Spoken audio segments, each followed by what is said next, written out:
Hide and seek. I finally managed to get my phone tethered correctly to my laptop, but I'm not sure how long it'll last. Hopefully the signal will hold for long enough for me to get this out there. Somehow, it feels important that people see this, though I'm not sure why. It isn't likely to make any difference to me regardless. I should start by explaining that my father was a heavy drinker. He had a hard life. He sometimes got in his mind to make life hard on me too. He inherited a cabin high in the Colorado Rockies from his father, also afflicted by the demon in the bottle. And most weekends he took me up there with him to get away from the life and the world he seemed to hate so much. Then he'd drink away the memories into a jagged haze of drunkenness until he hated the world so much that he hated me too. My father was large and strong, and even in his inebriated state, I could never get away from him once he snatched me. I knew by the time the bruises had healed that pleading and crying wouldn't work, and neither would fighting. So the next time he dragged me up to that damned cabin, I did the only thing I could do. I hid. Both his size and his drunkenness worked against him in finding me, and it usually did not take long of huddling in a closet or beneath a bed before he gave up, passed out, and would awaken the next morning with no memory of the night's game of hide and seek at all. It was not really a game to either of us, of course, but it could sometimes make the fear a little more bearable if I told myself that. The cabin didn't have an attic, but I remember that my favorite hiding space was a small crawl space in the ceiling between the two upstairs bedrooms. It was small and dark, and almost impossible to spot if you were not looking for it. My father had never found me there, and the cramped space became almost cozy in my mind, a safe haven from the dark and fear that lurked beyond. Years passed. I grew up, and my father's drinking caught up with him. He died late last year, and I inherited everything he owned, along with a complete lack of grief. I had thought of the cabin more than once after his death, but I always seemed to find reasons to delay deciding whether to keep or sell it. Finally, I decided a few days ago to return to it in order to determine if my father's shadow was still cast over the place, or if I might be able to banish haunting memories like he never could. The cabin was almost eerily untouched, with little wear and tear to speak of, and only a thin layer of dust over some things. The stark reality of the place washed over me, and for a brief moment I feared those memories would overwhelm me. But I cast them out of my mind and proceeded to settle in. The water heater and furnace had to be relit, the generator restarted, and a collection of other minor tasks to make the place habitable once again. The generator, unfortunately, had fallen into disrepair. I had expected this. However, and soon set about lighting candles in various rooms of the cabin, casting my fearful childhood recollecting in a shadowy firelight. The furnace itself was almost a little too effective, even against the frigid Colorado winter that lingered outside. I opened a window just a crack to make things less toasty, and then settled upon the couch with a novel and a bottle of wine. I had awakened sometime later in the dead of night.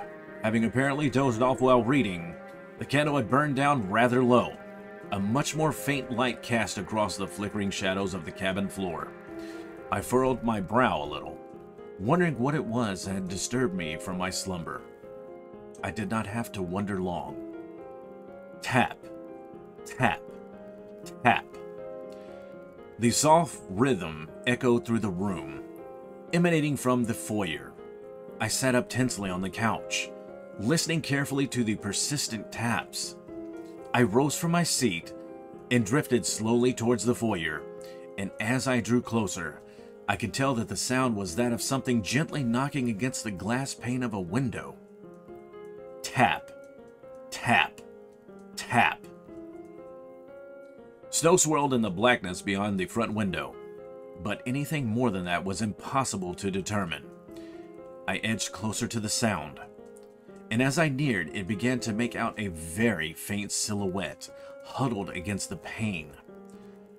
The figure crouched against the window, its finger tapping gently while it seemed to stare at me. "Let me in," it said with a soft, sickly, sweet voice. "Let me in, please." I stood frozen, staring at it in uncertainty. The light from the few candles in the kitchen meant that I could not see it clearly, while I could no doubt see me very well indeed. "Please, let me in. I'm cold," it said, leaning its shrouded face a little closer to the window. "It looks warm inside." I couldn't deny what little I could see of it did resemble a human. Sense began to return to my mind. Of course it was a human. It was speaking, was it not? What else could it be? Some unfortunate traveler caught in the frost outside? I reached for the door handle and was just about to grasp the lock when it spoke again. "Let me in, Jackie." My blood froze in its veins, and my hand stopped. Fingers on the deadbolt. How could it know my name? "Let me in, Jackie. We'll play. It'll be ever so much fun, Jackie," it insisted, still in the sickly sweet, soft voice, though it had taken on a more sinister tone. I reeled back from the door, and as I did, I realized my eyes had adjusted to the darkness, and more of the thing was revealed. Not much, but enough. My eyes went wide. My breath caught in my chest. "What's wrong, Jackie? Don't want to play? Just a little game, Jackie." It was obvious that though it was roughly in the shape of one, it could be no man. Its limbs were spindly and impossibly long, each of its fingers nearly the length of my hand. Its neck bobbed and twisted unnaturally, and a mass of dark hair shrouded a face set with haunting yellow eyes that stared into my soul. I bolted for the stairs, climbing with my heart pounding in its chest, slammed a bedroom door shut, backing into the corner of the room near the bed. Tap, tap, tap. It persisted, and I could hear the faint muffled sound of its soft voice from downstairs near the door. For how long it insidiously pleaded to be let in, I cannot say. But eventually it seemed to give up, and I was left in the crushing silence of the dark alone. My adrenaline kept me awake for some time, but eventually I drifted off to sleep once more. Darkness enveloped me, and I surrendered to the sweetness of rest until the sound of scratching woke me up. I jolted to consciousness, listened to what sounded like a long, jagged nail dragging along the length of a wooden wall. An inside wall. My heart stopped and my muscles tensed as I suddenly remembered. The window. I had left the window cracked to counter the heat of the furnace. My first reaction was to lurch out of bed, but already I could hear the sound sliding along the upstairs hallway, creeping down towards me. The door handle jittered and then slowly turned. The creaking sound of moving metal filling the room before the door ever so slowly cracked open. I sat rooted in the bed, completely paralyzed by fear. Two sets of long, spindly fingers slowly wrapped around the edge of the open door. "Found my way in, Jackie. Not sleeping, are you, Jackie?" The soft twining voice asked, just as yellow eyes peeked around the edge of the door. I could only manage a whimper for a response. "Good. Now we can play, Jackie. Going to have a ball. Want to play a game, Jackie?" I shook my head fervently, unable to tear my eyes away from the yellow orbs across the room. "Oh, don't be a party pooper, Jackie. You like this game. Play this game a lot. Hide and seek, Jackie." Somehow my fear multiplied, and I could do nothing more than gasp and gawk in terror. It knew. It knew about those miserable nights spent hiding up from my drunken father's wrath. The creature slowly shrank back behind the cracked door, slinking away as it spoke. Time to play again, Jackie. Going to count to 100. Hi, Jackie. And then it began counting down the time until it would begin seeking me in a way I must have known I could not miss. Tap. Tap. Tap.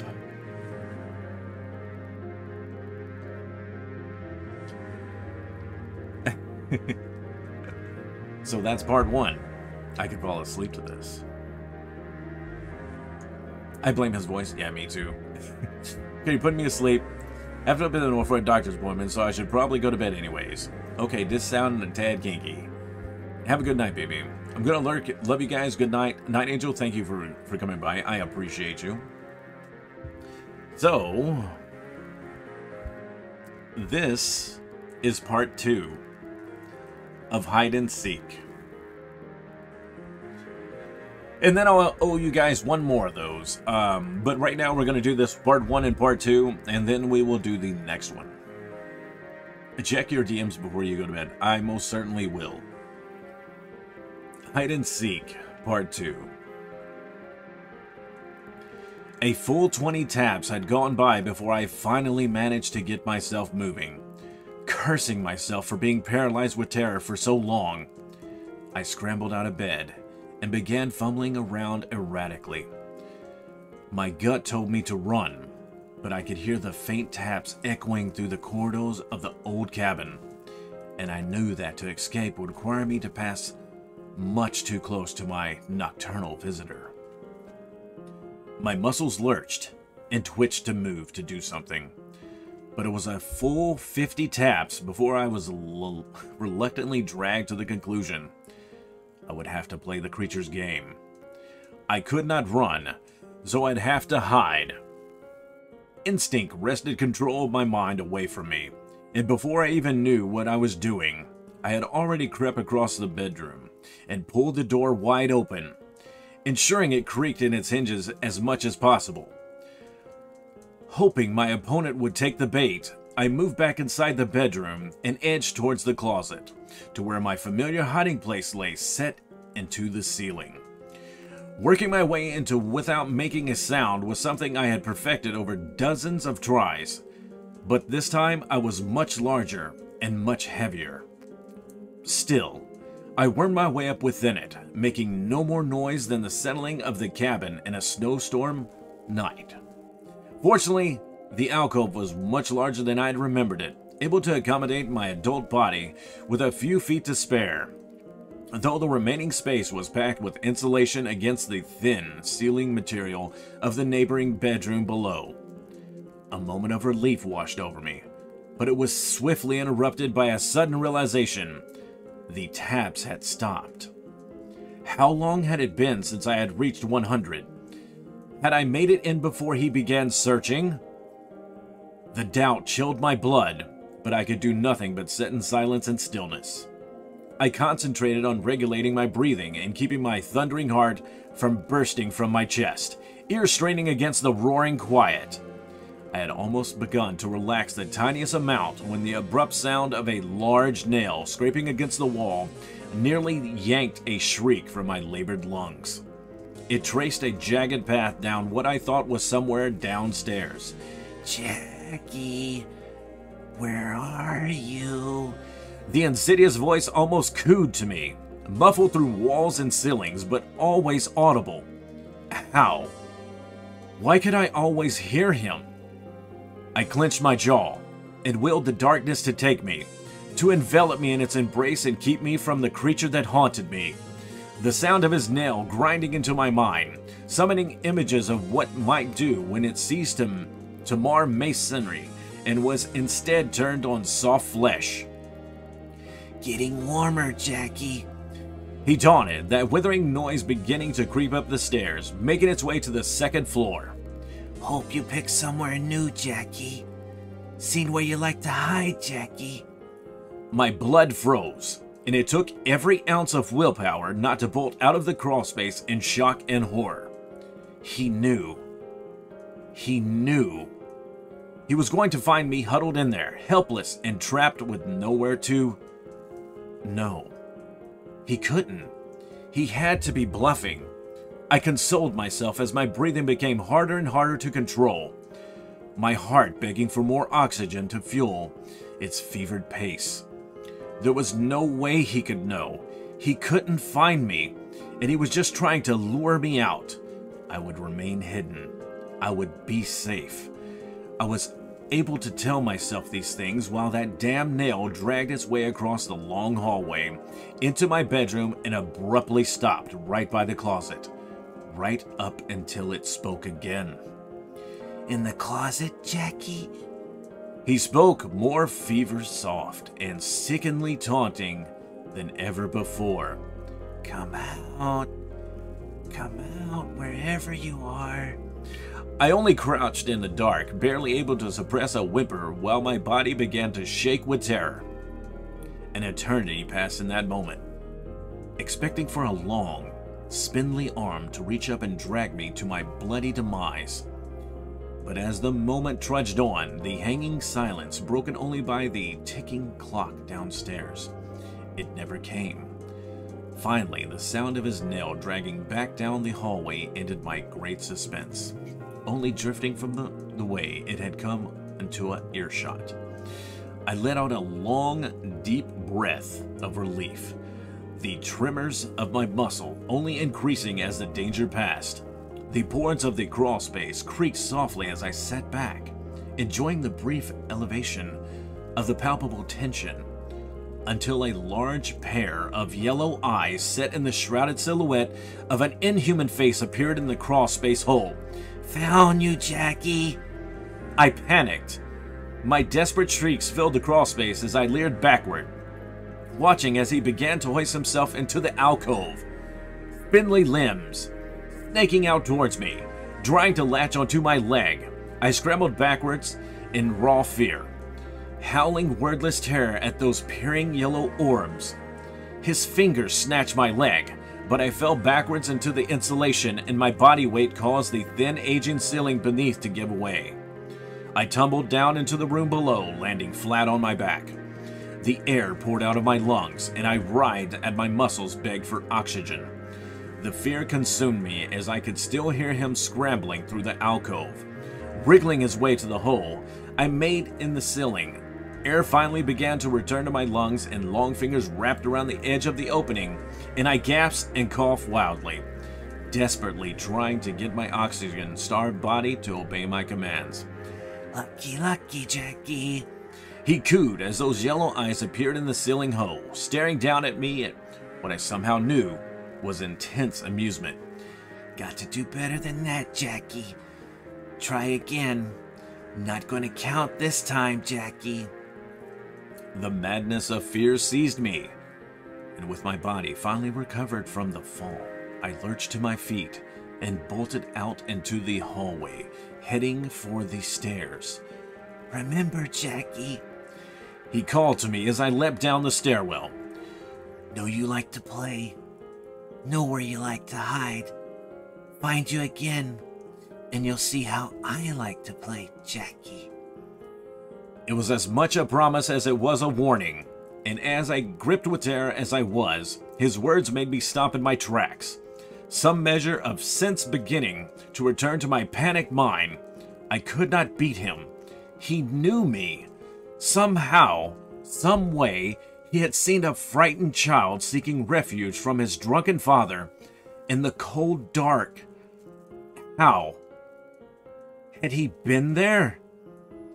I stood rooted in a place as the idea possessed my mind. I had sought the dark and forgotten places of the cabin. If something had been crouching there in the darkness with me, watching and waiting, how would I have known? I shook the terrible thought from my mind. All that mattered now was winning this twisted game, but it was beyond my reach to do so. There was nowhere to hide from this creature, so I did the only thing I could think of. I ran. I tore off down the downstairs hallway, knowing the creature would hear my heavy footsteps, but hopefully, madly, that I could outrun it, or at least find some sort of refuge or cover out in the frigid Colorado night. My heart pounded in my chest as I had reached the door. snapping the lock open and yanking the door open, letting the dark frost beyond wash over me. Jackie. The voice echoed from upstairs, maintaining his hold on me as I sought to flee. Not cheating, are you, Jackie? Hide and seek, not run and seek.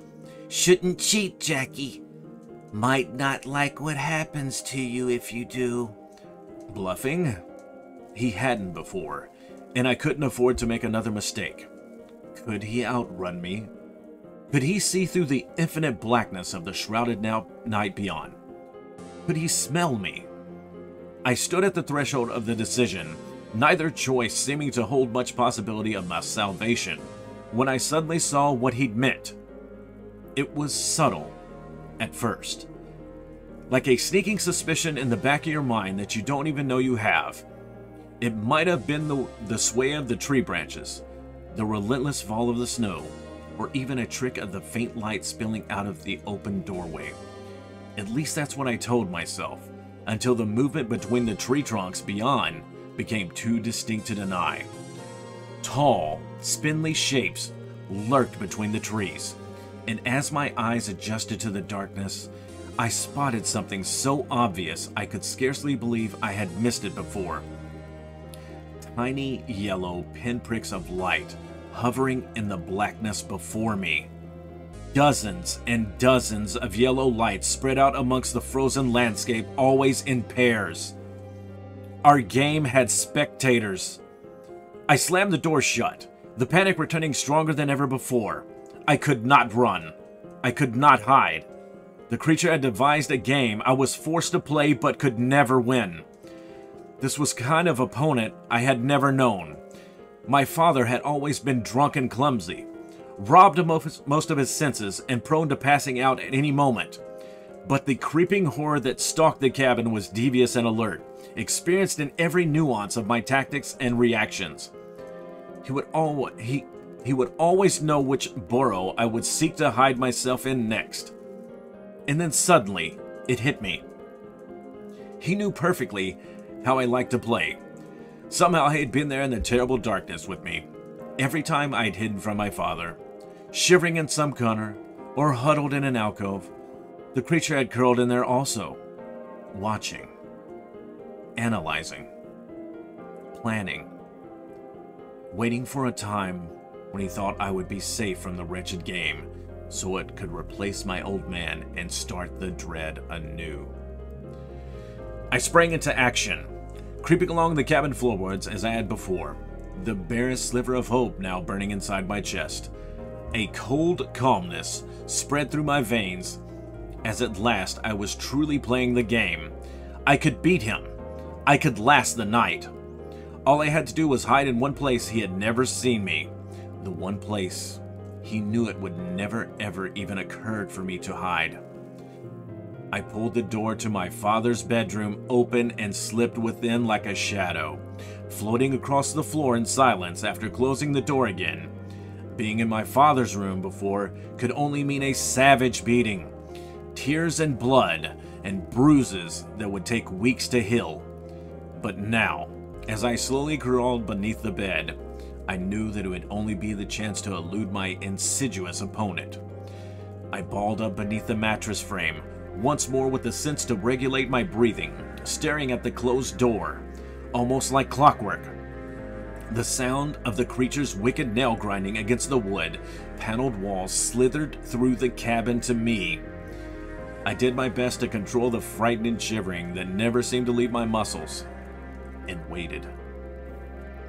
Several hours had passed, and finally the door handle squeaked as it had when he'd first started the sick game, and those yellow eyes appeared in the resulting crack. He peered within for an unusually long moment, as though not just looking, but considering whether or not it would be even possible for me to be in there. Minutes ticked by. I almost thought my heart would rupture from its frantic effort before the creature receded. Closing the door once more, I allowed another moment or two to pass before I let out a long sigh of relief, fearful that I would simply pass out from exhaustion or stress.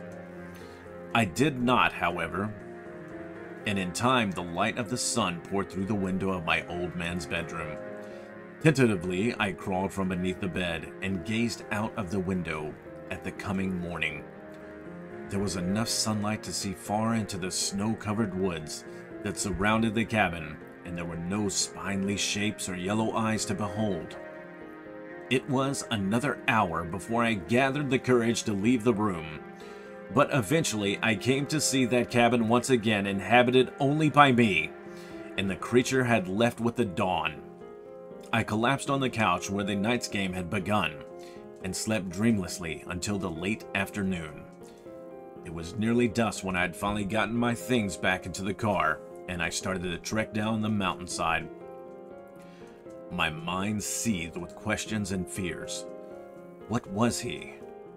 Would he be back? Would anyone even believe me if I told them what had happened? I could answer none of them. But satisfied that I was safe for the moment, I relaxed in the car seat for a long trip back home. Moments later, a wriggled joy in my pants made me yelp in shock. But I laughed as I realized it was only my cell phone. Finally back in reception range for the first time in over a day, I reached into my jeans for it and smiled warmly as I saw there was a text message from my girlfriend. After a night of unspeakable fright, I think of nothing more I wanted than to hear a kind word from her, and to wrap myself in the soft, sweet-smelling embrace of her body. That was, of course, until I flipped the phone open to read the message. Clever, clever, Jackie. You won that round. Ready for round 2? Your turn to seek, Jackie. And that is Hide and Seek, Part 1 and Part 2. Sorry about that, guys. The Part 2 was actually quite a bit longer, so I hadn't had a chance to look back over to chat. Captain Sumi, welcome in. I appreciate you.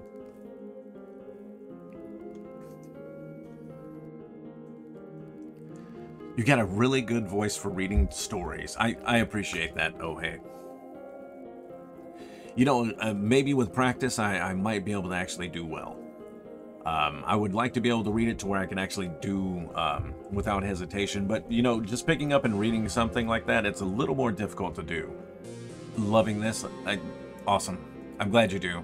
It's a Channel Point redemption. I've got one more to do. Probably do it later this week. Seems like a good metaphor for PTSD. Absolutely. Your mom has joined the chat. Hello, son. Why, hello. It's me, Bionic. Thank you for being a peanut butter buddy. It's me, Bionic. Thank you. I appreciate you. Normally, I would have another scene and everything going up, but I cut it all off for the readings. Oh, God. This was so good. I'm glad you got to hear it. I do try to do those with the redemptions. It usually takes me a good solid week before I can actually do that. But when I do get around to it, it's always really fun. There had been 3 redemptions. There was 2 back-to-back. So I did a part 1 and part 2 to a particular NoSleep podcast. And so I got 1 and 2 out of those. And then I still owe 1, and if one's being redeemed, I will find another 2-parter for the NoSleep podcast. So, have you thought of offering your voice to indie horror devs? I bet it would work well in a horror game.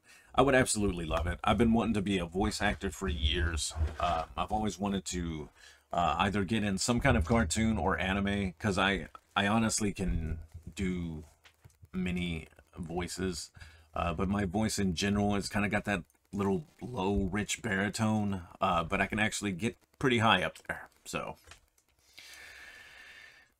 Poor dude just wanted to chill. He did, and you know, all the abuse that he had received beforehand, and it's kind of crazy that those creatures, or whatever it was actually watching the whole time and just waiting to do a thing.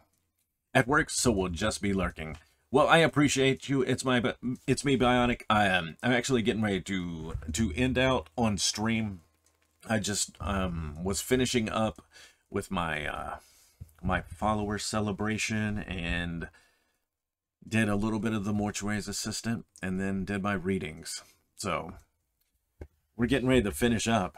But of course, obviously, I appreciate you coming by. I appreciate everybody who came by to celebrate a little bit with me and watch me scream and yell. There's going to be some top clips this evening. Can't wait to get that done. But I still got to get to yesterday's from those two spoopy games.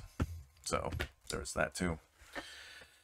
Whew, my voice is going to be shot. If I'm going to do Mirror Forge tomorrow, my throat is going to be absolutely destroyed. Because I know it's going to be a tough one.